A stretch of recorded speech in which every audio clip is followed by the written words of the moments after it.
അസ്സലാമു അലൈക്കും. തഫ്സീർ വായന ഭാഗം 29.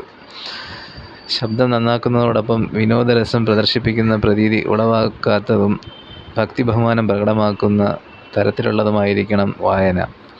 ഖുർആനെ സംബന്ധിച്ചിടത്തോളം ഏറ്റവും നല്ല ശബ്ദമുള്ളവനും ഏറ്റവും നല്ല വായനക്കാരനും എങ്ങനെയുള്ളവനായിരിക്കും?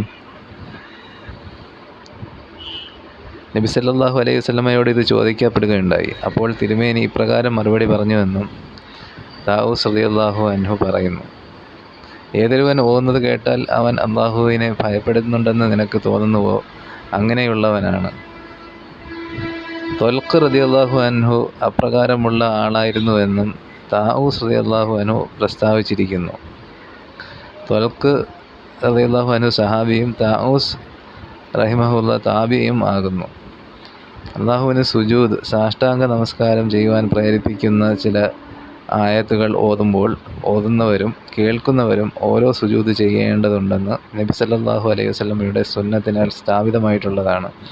ഇങ്ങനെയുള്ള ആയത്തുകളുടെ അവസാനത്തിൽ സൂറത്ത് സജദത്തു തിലാവ ഓത്തിൻ്റെ സുജൂദ് എന്ന് മുസ്ഹഫുകളിൽ അടയാളപ്പെടുത്തിയിട്ടുള്ളത് കൊണ്ട് അവയുടെ സ്ഥാനങ്ങൾ ആർക്കും മനസ്സിലാക്കുവാൻ പ്രയാസമില്ല.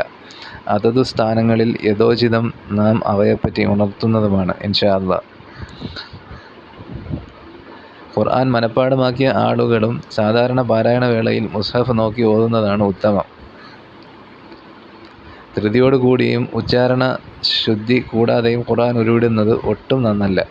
അത് ഖുർആനോടുള്ള അനാദരവ് കൂടിയാണ്. ഖുർആൻ ധൃതിപ്പെട്ട് ഓതരുതെന്ന് അള്ളാഹു അവൻ്റെ റസൂലിനോട് തന്നെ വിരോധിച്ചിട്ടുള്ളത് സൂറത്ത് ത്വാഹ 114 മറ്റും കാണാവുന്നതാകുന്നു. അള്ളാഹുവിൻ്റെ രക്ഷാശിക്ഷകളെപ്പറ്റി വിവരിക്കുന്ന സന്ദർഭങ്ങളിൽ ഓത്ത് നിർത്തി കാരുണ്യത്തിനു വേണ്ടി അപേക്ഷിക്കുകയും ശിക്ഷയിൽ നിന്ന് രക്ഷയ്ക്ക് വേണ്ടി പ്രാർത്ഥിക്കുകയും ചെയ്യേണ്ടതാണ്. സന്ദർഭത്തിനൊത്ത പ്രതികരണവും ഹൃദയത്തിൽ സംജാതമാകേണ്ടതുണ്ട്. സുജൂദ് ചെയ്യേണ്ടുന്ന ആയത്തുകൾ ഓതുമ്പോൾ സുജൂദ് ചെയ്യുകയും വേണം. പകലത്തേക്കാൾ രാത്രിയിലും മറ്റവസരങ്ങളെക്കാൾ നമസ്കാരത്തിലും പ്രഭാതവേളയിലും മനസാന്നിധ്യം കൂടുതൽ ലഭിക്കും. സൂറത്തുൽ മുസമ്മിൽ ഖുർആൻ സാവകാശം ഓതാനായി അള്ളാഹു കൽപ്പിച്ചിരിക്കുന്നു.